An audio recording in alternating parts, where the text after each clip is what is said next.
DKI. Itu usianya udah 40, saya udah udah mencapai usia dewasa lah, laki-laki 40 tahun, jadi saya nggak menanggapi apapun yang nggak penting gitu loh. Jadi kalau misalnya L nanggepin, ya wajar karena L kan masih muda ya, L masih muda gitu kan, masih masih panasan ya wajar lah kalau L nanggepin. Kalau saya sih udah,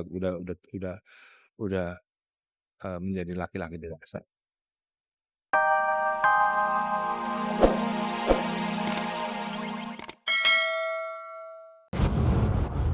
Ditantang Al untuk berduel di ring tinju, benarkah Farhad Abbas telah siapkan sasana untuk menyanggupi tantangan putra sulung Ahmad Dhani itu? Gagal menikah, Nuri Maulida sulap resepsi jadi ajang untuk berbagi. Lalu benarkah masih ada kecewa yang membalut hatinya? Divonis 12 tahun penjara, benarkah Angelina Sonda siap menyerahkan anak semata wayangnya kepada Ustadz Yusuf Mansur?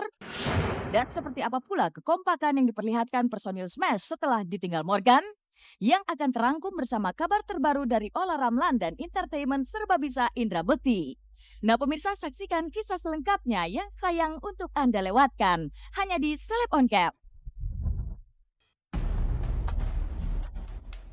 Halo, selamat siang pemirsa Global TV. Seleb On Cam kembali hadir menemani Anda selama 60 menit ke depan untuk menyajikan kisah dari public figure secara mendalam.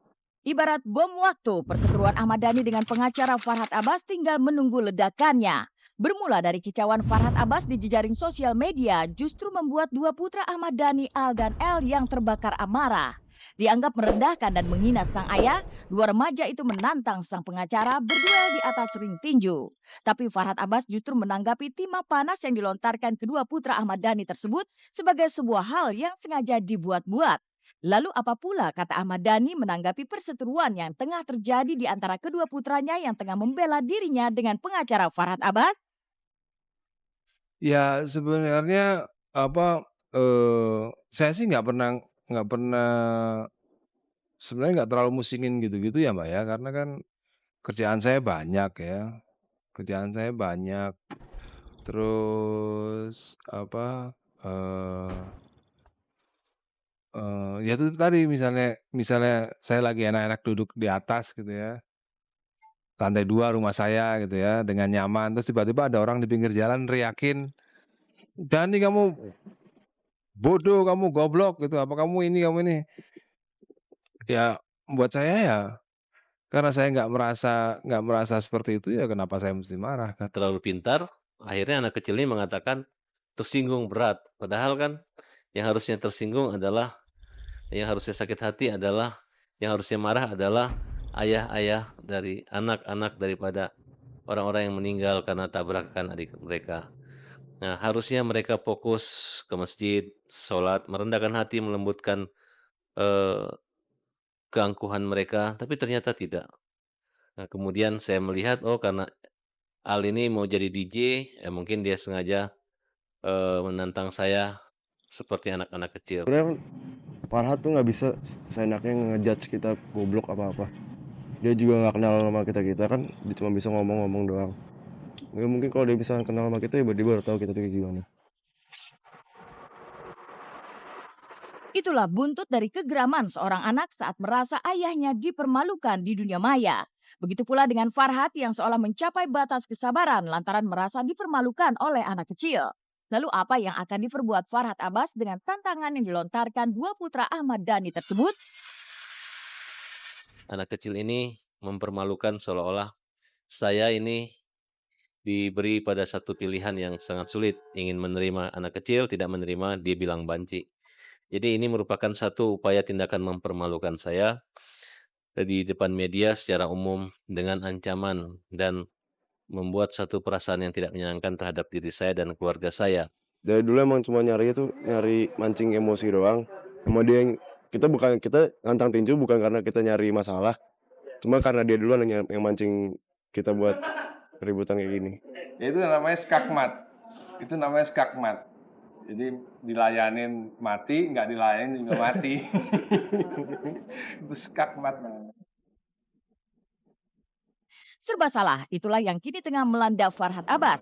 Ia dihadapkan pada dilema menerima atau justru menolak mentah-mentah tantangan dari putra Ahmad Dhani tersebut. Tapi bagi Ahmad Dhani sendiri, ring tinju adalah tempat terbaik untuk menuntaskan perkara ini secara sportif. Lalu akankah tantangan kedua putra Ahmad Dhani ini akan benar-benar terwujud? Sekarang mungkin konteksnya di ring tinju mungkin lebih sportif ya. Dan saya sadar lupa. Dan Willy Dosan ternyata tadi menawarkan sudah ke Farhad Abbas untuk menjadi jurinya. Gitu. Willy Dosan tadi udah telepon ke Farhad Abbas untuk jadi jurinya supaya diterima tantangannya L itu gitu. Dan saya rasa L mungkin lawan yang sepadan ya buat si orang tersebut. Sudah takut. Nah, dia hanya mengatakan tinggi itu olahraga. Jadi yang penakut di sini sangat kelihatan adalah Dhani. Pada saat anaknya mau dipenjara atau bermasalah, semua cium tangan orang tua korban dan keluarga korban semua. Itulah kelihatan ketakutannya. Dia mengeluarkan uang dan dia janji akan selesaikan kuliahnya. Kemudian ya namanya bukan musibah Dhani saat ini, tapi dialah sumber malapetaka dan pembuat musibah bagi keluarga-keluarga yang sudah tinggal mati para orang tuanya. Dia nyadar ngaca dulu sebelum ngatain orang. Jangan cuma bisa ngoceh doang. Kalau bisa buktiin kejantanannya. Farhad rupanya tak tinggal diam begitu saja menanggapi tantangan tersebut. Ia rupanya telah menyanggupi tantangan putra sulung Ahmad Dhani tersebut. Bahkan ia balik melontarkan tantangan untuk keluarga Ahmad Dhani dan sejumlah selebritis lainnya. Lantas benarkah jika Farhad Abbas telah menyiapkan ring tinju sebagai tempat untuk dijadikan tempat berduel dengan putra Ahmad Dhani? Siapkan ring tinju khususnya di daerah Jakarta Utara ataupun Jakarta Barat yang dimana akan kita minta izin juga kepada pihak kepolisian apakah dibolehkan ya. Mudah-mudahan diizinkan ya. Karena kalau lawan Al bahaya. Karena Al itu punya pukulan maut bahaya. Bisa knock out nanti. Dhani dan anaknya. Anaknya sih mungkin tinggal tiup tapi Dhani akan kita hajar dan kemungkinan Dhani ini menurut saya tidak mengerti olahraga tinju, dia hanya mengerti main gitar saja. Jadi bagi saya tidak terlalu sulit untuk menghadapi Dhani. Justru yang sangat sulit itu adalah saya untuk menghadapi atau melawan diri saya sendiri gitu. Karena mungkin kalau saya meniru kesombongan keangkuhan daripada Dhani, saya bisa akan lemah seperti Dhani yang saat ini. Apakah pertarungan antara dua kubu yang berseteru ini benar-benar akan terjadi? Apakah tantangan ini benar-benar akan terwujud? Entahlah, yang jelas Farhad Abbas justru tengah mempertanyakan kebenaran pernyataan Dhani beberapa waktu lalu yang mengatakan jika dirinya sudah bangkrut. Bahkan Farhad pun menantang pentolan Republik Cinta Manajemen ini untuk melakukan sumpah pocong untuk membuktikan ucapannya tersebut. Dia menyatakan bahwa layaklah seorang Dhani Ahmad untuk melakukan satu sumpah. Menurut saya yang lagi tren sekarang adalah sumpah pocong. Apakah dia benar-benar bangkrut? Apakah pernyataan bangkrut itu hanya untuk menghindari kewajiban? Karena dia merasa kecewa kasus hukumnya tidak berhenti seketika, tapi tetap lanjut di Kejaksaan Tinggi DKI. Itu usianya udah 40.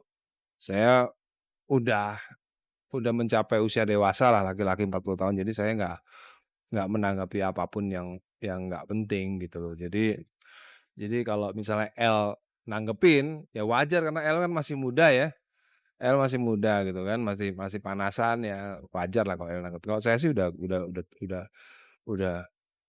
menjadi laki-laki dewasa. Pemirsa Seleb On Cam, meninggalkan perdebatan kedua putra Ahmad Dhani, Al dan L dengan Farhad Abbas, inilah kisah ketegaran hati yang coba diperlihatkan Nuri Maulida. Minggu 24 November 2013 kemarin seharusnya menjadi perayaan cinta yang menghadirkannya sebagai seorang ratu. Itulah di mana ketika sebelumnya Nuri menetapkan hari itu sebagai hari resepsi pernikahannya dengan Adam Yahya. Tapi apa boleh dikata, sakitnya sang calon mertua jauh di timur tengah sana justru membuat pernikahannya dengan Adam batal dilangsungkan. Setelah menukar acara akad nikah dengan pengajian, Nuri kembali menyulap acara yang seharusnya menjadi acara resepsi dengan ajang saling berbagi dengan 250 anak yatim. Bertempat di sebuah hotel mewah di daerah Jakarta Selatan, Nuri juga dibuat hanyut oleh kejutan ulang tahun dirinya.